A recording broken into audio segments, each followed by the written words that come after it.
कोई कह रहा था गुरुजी हम बहुत भजन करते हैं, हम बहुत अर्चना करते हैं, हम सेवा भी करते हैं, हम चाकरी भी करते हैं, हम भगवान शंकर का अनुमोदन भी करते हैं, हम शंकर के मंदिर में जल भी चढ़ाते हैं, हम शंकर पर दूध भी चढ़ाते हैं, हम गुरुजी धतूरा बेलपत्र भी चढ़ाते हैं।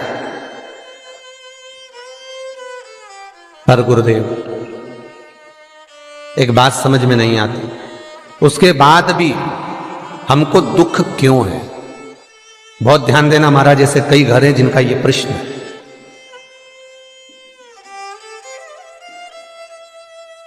कल किसी ने मैसेज करा तो उसका ध्यान देना। शंकर भगवान पर जब जल चढ़ता है, आपको पहले भी वर्णन किया कि मान लो ये गोल जलाधारी है, इसके ऊपर ये शिवलिंग रखा है,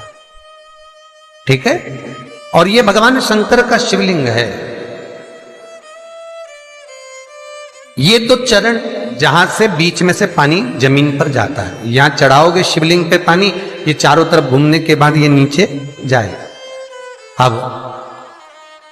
आपको पहले भी कहा, ये दो चरण जो हैं सीधे भाग में गणेश जी का स्थान है, उल्टे भाग में कार्तिकेय का स्थान है। जहां शिवलिंग रखा हुआ है ये पार्वती जी के हस्तकमल हैं, और बीच में एक मोटी सी लाइन है जहां से पानी नीचे गिरता है, मोटी सी लाइन है, वो अशोक सुंदरी का स्थान। ऊपर से बूंद बूंद पानी जो शंकर पर गिर रहा है, शंकर भगवान की 5 बेटियां जया, विषहरा, शामली बारी, दो तली और देव है।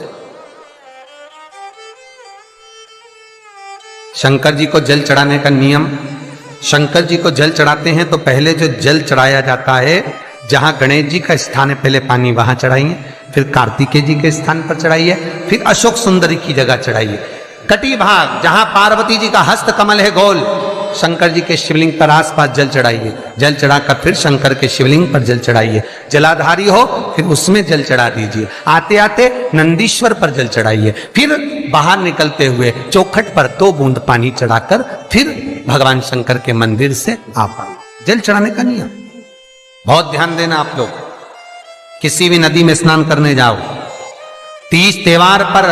अमावस्या, पूर्णिमा आदि जो भी उत्सव मनाने के लिए आप किसी नदी के घाट पर जाते हो, किसी तालाब के घाट पर जाते हो, किसी कुंड के, किसी सरोवर के घाट पर जाते हो, और यदि आप स्नान कर रहे हो किसी पवित्र नदी में, तो वहां की बालू रेत उठाकर शंकर भगवान के शिवलिंग बनाकर जो पूजन करता है, मात्र 5 बार उसी नदी का जल शंकर को समर्पित कर कर, भले दिया नहीं है, अगरबत्ती नहीं है, जल चढ़ाकर जो शिवलिंग को विसर्जन कर देता है, उसके पूर्वजों को पिंड की भी जरूरत नहीं पड़ती, वो तर जाता है। उसके पूर्वजों को पिंड भाग की भी जरूरत नहीं पड़ती, उसकी तृप्ति स्वतः ही हो जाती है। हमारा किसी नदी में स्नान